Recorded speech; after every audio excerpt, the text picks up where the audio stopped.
bad news or the bad news? We'd rather not hear bad news. Yes, there is a lot of bad news today. Yes, I do. Aaron came back today. He just stopped by to say he's never coming back. He fired 2 workers for taking a picture with a sick fan, and then he made fun of Jesse James by selling his old kid's bike on stage. The joke got too far and the team began leaving one by one. With flashy cars and loud sales, Richard tried to keep the show going, but it no longer felt real. Let us show you the day Jesse brought Gas Monkey a truck full of horse poop. As the beard leaves, the walls begin to shake. Yes, Richard Rawlings was the face, but Aaron was the body, the wires and the engine. The garage didn't just look different when he was gone. It did not sound like that. Less noisy and dirty, but also empty. There is never that much quiet unless something important is missing. But something broke and was never fixed. This is going to stay. Okay. And I have a general idea of how this will look and work. Yes. Making a copy of it on this side. We could even cut up another deck lid and use it. Almost at the target. No. It's a full-time convertible. Aaron didn't leave when it was storming. He was gone like a builder who found out his house was built on sand. Rumors spread for a long time. It must have been something in the walls, the cars, or the cams. Some people said he was sick of being a character. Some people said the hours broke him down. It could have been both. It's also possible that the story was hidden. A guy who liked machines didn't want to be in one. It was like a TV factory in the shed. Shots and builds that happened quickly. The cars came in half dead and came out shiny and ready for a close-up. There was drama planned. Arguments were practiced. Deadlines weren't just ideas. They were rules to follow. But real builders don't use timers. Also, Aaron didn't want to make icons. He wanted to make monsters. Then there was the moment that woke up the fans. Do you know if he wants to raise or what's going on? But I think, okay, I need to talk to you about street outlaws. They are now racing everyone in the country. He wants us to be honest about a straight-up street race. Yes, that's the next task. What do you think about that? Not with an accident but with a picture. Tom and Jordan, 2 well-known names, posed with a fan. Just a guy. A kind act and a memory stood next to one of Richard's prize cars with a big smile on his face. But being kind meant following clear rules. Richard turned around when he saw the picture. He didn't just yell. The hammer fell to the ground. Jack and Tom were outside. Not next week. Not in a month. That day. Angry about a fan picture. At first the group didn't believe it. People who watched also didn't. After the credits, the shop looked different. There are new faces and smiles, but none of the old grit. The old group disappeared one by one. Some quietly went away. Some left out loud. Some were pushed too. That's not all that the shop lost. It forgot how to remember spark and smell. A lot of people will say things like, "Oh my God, Aaron's gone. The place is going to fail. You're going to lose and it's going to be over with." The cars were built by all of us. He made the choice to leave, which is sad. But everyone has to do what they need to do. We're missing a man. There is no failure on our part. There were rumors that Richard still had a stake in the places where the refugees went, even though he had fired them. A small amount of his money was buried in the ground, while they built something new. Was it under control? Was it guilt? No one knew, but the quiet is part of the deal if the check clears. Richard tried to turn around. There are new deals, relationships and ideas. There's a burger joint here and a merchandise deal there. But nothing stuck like the early days, when people worked hard and talked a lot. Richard and I have done business together for a long time. He will always begin on a high note. I am going to begin slowly. It's just the car business, right? You can pay me right now. Let's make a deal. I'll pay you and we'll both get paid. Let's leave this place and be done with it. Yes, lightning was on the first team and you can't bottle lightning twice. Their new store wasn't loud. It didn't need to. It made a hum. Each bolt was important. Every joint had a voice. They didn't look for trouble.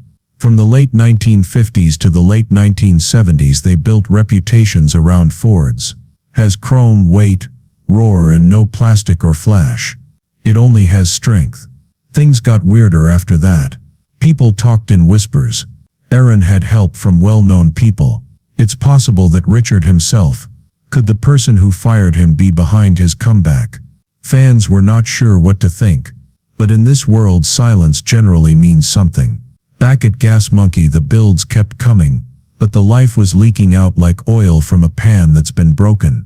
They tried blasts that were loud and tricks, but fans could tell something was missing. They stopped listening week after week. It wasn't because the cars were bad, but because the link was broken, and that link is the real engine. It wasn't his job to smile for the shots. He brought a beast. It was a build that needed time and not quick fixes. A car that couldn't be sped up. But Gas Monkey didn't slow down. They skipped steps to save time.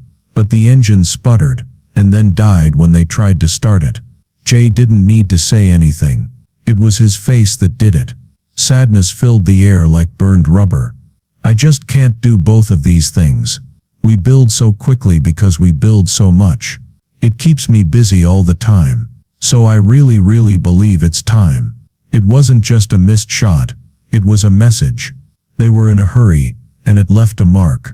Not a loud goodbye or a middle finger exit. Just nothing. The man who gave the shop its edge, soul and skill is no longer there. Fans didn't need a write-up. They knew the heart had stopped beating. The damage was still fresh. When Tom and Jordan came back, they had their own shop, crew and show. As stars, not as backups. Fired Up Garage wasn't a joke. They answered back with a resounding "We're still here." And in a twist that could only happen in this world, Richard's money was still stuck in their lines. Every time they did well, he got paid money. Aaron, too, didn't say anything. No trouble or shoutouts. He built. Each bolt he tightened was a line from his new book.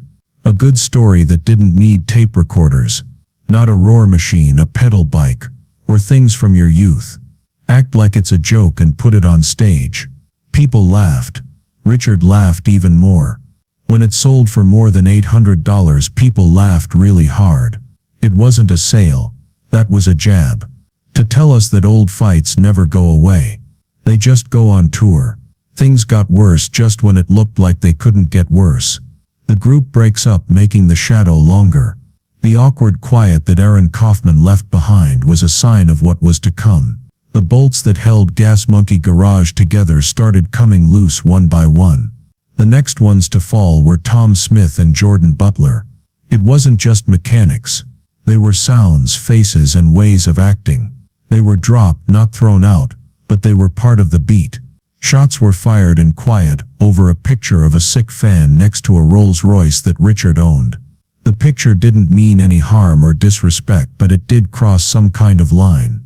As soon as Richard saw it, two of the shop's most well-known names were gone. Fans noticed that there was no goodbye episode or warning. It was just not there.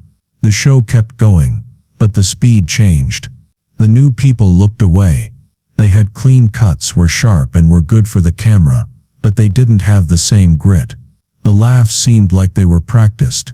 People who knew what they were seeing started to back away because the builds looked like they were done quickly. There was a lot of discussion on forums. Old episodes were broken up in Reddit threads like crime scenes. A new show was being made somewhere else, away from the studio lights. Jordan and Tom weren't done yet. Not even close. Their new name, Fired Up Garage, made it sound more like a warning shot than a comeback. It wasn't a nice follow-up. That's what it said. It was louder, rougher, and messier during the building. There were flaws, but it was real. Grit that isn't staged. Not just out of interest, but also out of loyalty. Fans followed. Because Fired Up had the blood. Even if Gas Monkey had the name. Richard owned a piece of Fired Up Garage. Not only mentally but also financially. The man who showed them the door was still writing on the papers behind the curtain. It could have been a plan. It might have been funny. He got paid more money with each episode of their new show though. Their goal wasn't just to get away from the past. He was the quiet investor who made money off of the uprising. People were torn. What kind of business was it? It's cool. It's not rusty, that's all. It's not damaged. The back gate has a hole in it. A little paint that has worn off, but it's all in a 80s fall guy look. It's just plain cool, you know. The battery is dead. It looks like it can drive and run. Aaron, on the other hand, was making something completely different. Out of the way of the noise, the action, and the cameras. He didn't shoot back. He didn't record an answer. He put the wrench away and got to work. His new shop was out of the way, quiet, and on purpose. Not any artists or stunt people, just builders. People who could tell from 3 feet away when an engine wasn't lined up right. The scores didn't matter to his team. It was important to them. There was less room. The work takes longer. But each car that came out was made to last. They only looked at one thing. Most Fords are from the late 1950s to the late 1970s. Not the fanciest or most expensive ones, but tools that have stories. A return to life of American strength made from real steel and weight, with no plastic or tricks. And the films hit hard when they came out without warning. A repair of a 1969 Fairlane got a lot of attention. There is no talking or cutting between scenes. Just the sound of Sanders, the welders, and work. Fans loved it because it wasn't fake or dishonest. Gas Monkey tried to fit in. Richard worked harder to get promoted. More special stars and builds that are paid for. Putting his name on sales, restaurants, and anything with wheels was his thing. But it became hard to tell what the show was. It was no longer about the building. It was about the brand. People didn't notice all at once. They did it slowly and quietly, just like the team. After that, there was another shot across the bow. At a big public sale, Richard did something that no one saw coming. The pedal bike that Jesse James uses. A kid's bike, not a chop shop or a motorbike. Shiny, used, and easy to spot. The crowd laughed when he threw it on stage as a joke. It went over $800. Not everyone laughed, though. Some people thought it was funny. Some people thought it was rude. It hurt Jesse to remember the insults, jokes, and cracks about his wife and West Coast choppers from before. This was like putting salt in an old wound. Yes, this is the person, Robert Pretke. He paints studs. He was in charge of that whole chain of events. Right. All of the important ones. It's all made of 18-karat gold leaf. The painting guy is from Connecticut. Jesse replied in the way that only Jesse could. He drove a truck full of horse dung right up to Gas Monkey Garage's front gate. Not clever, not symbolic, just plain words. It smelled bad for days. It wasn't a trick. It was a sentence. It was feud time again. Or maybe it was still going on. Richard answered with a smile and more pressure. Fans began to wonder who the joke was really about, though. The cracks kept getting bigger inside Gas Monkey. A rare Dodge Charger, which was a big deal to build, should have been a home run. The car that people wished they had. Notable, big, and loud. But the flaws were clear when it came out. Paint wasn't even. The trim wasn't lined up right. The engine made noises. Under the lights it looked good, but during the day it felt unfinished. People who watched lit up the comment sections. YouTube was full of side-by-side images with older builds. Everybody agreed. There was a drop in quality. To get better, Richard brought in a new crew that was well-trained, young, and hungry, but they weren't as strong as the old ones. They had clean hands. They have a lot of television work on their resumes. The show began to feel like it was repeating itself. There are fast cars and fast edits, but not much heart. The image became more important than the wrenching. Aaron's shop, on the other hand, kept building in quiet. There are no trailers or ads, just the findings. There was another movie. An F-100 that was turned from a rusty shell into a roaring beast. Not a single interview, just tools. The engine purred, the finish shone, and the movie had more than 1 million views in just 2 days. Some big names in the car business began to pay attention. Publications asked for talks. Questions were sent by clients. Not for shows but for builds. They didn't want any stuff. They wanted tools. And Aaron did it. How are you all? That's great that more than 1 million people watched live when we picked up this truck the other day. For those who didn't, I'm going to teach you a bit more about this. Gas Monkey, this truck is now here. You can buy it. It took as much time and care to complete each job as a clockmaker would to make one. Richard wasn't done yet though. He set up yet another sale. More complex, louder and bigger. Things like old cars, rare bikes and keepsakes. And somewhere in the middle of the lineup, another jab at Jesse. A shiny signed picture in a frame that is for sale. Not a word was said, just a quiet smirk from behind glass. People in the room cheered, but the split grew online. Some laughed while others made faces. His group didn't laugh at all. Soon after, a formal, legal and clear letter came. There will be no more jokes or games. If you use that name again, he will be taken to court. Gas Monkey's PR machine worked quickly, but the damage was clear. The brand that used to stand for speed, creativity, and defiance was now just a funny idea. Not empty but loud, too busy to concentrate. Also, Aaron never brought it up. He didn't need to. After the noise stopped, something heavy came in.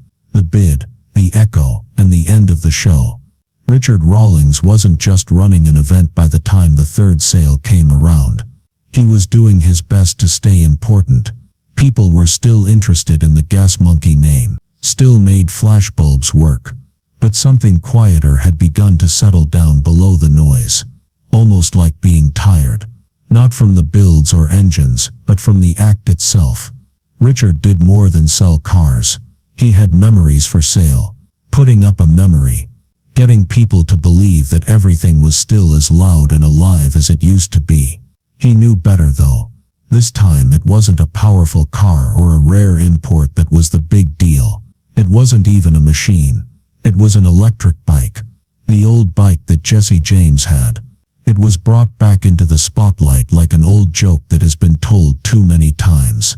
The last time it made people laugh. This time it got steps. Confused, interested, and a little angry. Richard stood next to it and smiled like he always does. He laughed and waved. He thought it was a rare item. But there was despair behind the shine. A tired joke dressed up in metal. People in the crowd still bid, clapped and cheered. The cheers weren't very loud though. It was nice. That's what got stuck. Changes. The noise had gone down. That is, not in the mics, but in the room. Gas Monkey's chaos used to spread quick. It was now being held back. It wasn't a kingdom getting bigger. It had reached a plateau. In shops outside with fewer lights, the future was also taking shape.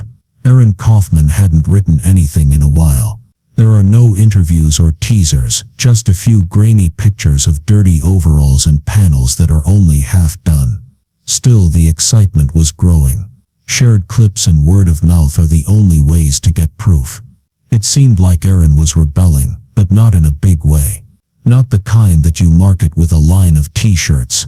It was quiet and earned. The kind of rebellion that doesn't make itself known. It only does what it says. While Richard sold the past, Aaron was putting together the next part of the story, one bolt at a time. Fans, especially old ones, knew the difference. I don't think so, you know. Also, we've been making cars. I've had some things I want to do for a while. We have been very busy. I really do want to go in a different way. I just can't do this here. I can't do both. We build so quickly because we build so much. It keeps me busy all the time. So I really believe it's time. Marketing took over the world of Gas Monkeys. The site has changed. More merch was made. Now cars are just photo ops and not hurdles. The due dates got shorter. The builds got louder, but not as risky. The crowd also wasn't paying attention like they used to. They were taking a look. Loyal following was replaced by more casual views. There was a difference. Everyone knew what was going on, but no one said it out loud. Do you remember when this show was all about building things? I miss the old group. This doesn't feel natural. Richard didn't say anything, but he knew and felt it. At the same time, Tom and Jordan kept working at Fired Up Garage. Not spotless or perfect, but always the same. Their show didn't get as many viewers, but their fans stuck with them. People were very involved. They were built more slowly and rougher. But to be honest, people did believe them. It wasn't a play. They built things, and every scratch and ding was part of the story. It felt more real when they made mistakes than when Gas Monkeys played their best songs. Jesse James, on the other hand, had stopped talking. There were no interviews or garbage trucks. He didn't hold back in one clip podcast though. He said that some people don't build, they brand. Some people do not work, they act. He didn't say who it was. He did not need to. The people there knew. Richard also heard it. Whether he said it or not, Richard tried to get back on track inside his own walls. He chose a few old builds and brought back some well-known designs. He even watched old episodes again to get ideas. The beat had changed though. The group wasn't the same. The relationship was no longer there. There wasn't any fire, but there were still sparks. The new employees were slick and skilled at what they did, but they weren't hungry. They were not connected. They weren't a team, they were staff. That thread that couldn't be seen, that held the early team together like soldiers in a trench, was gone. Aaron, on the other hand, had begun to teach. Not really, but the word got around. There were younger workers there, some just to watch and some to help. People who didn't want fame but did want real skills, the kind that can't be faked with a close-up and a good edit, flocked to his shop.